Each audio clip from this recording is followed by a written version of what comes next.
You, the Demon King, died in the hands of a hero. A couple millennia later, you're reborn and now attend the Demon King Academy and find out that somebody stole your identity as the Demon King. Your accomplishments, assets, and your legacy stolen. Time to find out who's the unlucky fellow who has to deal with you. Thankfully, you still maintain your memories and powers from your previous life, for you are...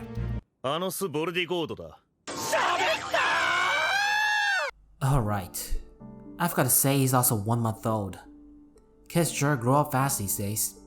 The premise that we are talking about now is from the Misfit of Demon King of Academy.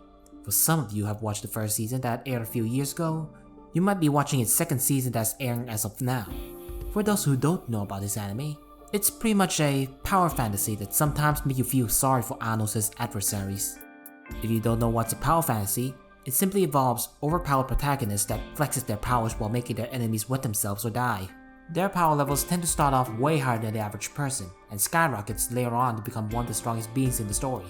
Or another case is where the main protagonist is already overpowered from the very beginning of the story, like Anos himself. These types of tropes tend to get stale really quickly, and you probably get bored by episode 3. But what makes Anos a bit different is how he deals with some of the enemies he faces on. The way he deals with his problems aren't just use super strong powers and boom, he wins. He fights in a way that not only destroys the ego of his enemies, but humiliates them and gives them the fate worse than death. A great example of this is in the first episode where Anos faces off an arrogant student by killing him instantly and reviving him from the dead, and then doing that over and over and over again, to the point where the audience is completely horrified and that student is pretty much begging for the sweet release of death. The average power fantasy mostly serves as bland protagonists whose personalities has conflicts as a game of Pong, whereas Anos is a polar opposite with pretty much plenty of charisma and personality that makes this anime fun to watch. Instead of being a goody two-shoes who acts all kind of stuff, he likes to talk shit to anyone that bothers him with the power to back up those words, while oozing so much confidence that he can figuratively asphyxiate anyone in this room. So, if he says that he'll beat your ass, he'll do that effortlessly while putting them in their place. Even though 2,000 years has passed, the demons from this era seem to be weaker compared to their ancestors. TLDR. 蘇生で生き返った人間は元の人間なのか。それとも全く同じ性格、記憶、体を持っただけの別人なのか。さてお前はどっちだと思う？ Anos is a GigaChad. However, that's not the only aspect of this anime. I mean, yes, we love to see high and mighty douchebags get their ass served on a silver platter, but there's more than meets the eye. So, one of the main tropes in the story is the discrimination that happens in the demon race. In other words, a caste system.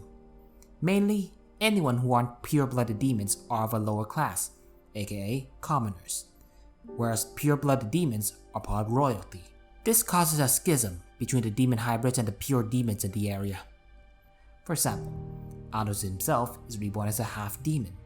Even with his overwhelming power, he's still treated like trash by the other royalties and teachers, which makes him the Misfit of the Demon King Academy.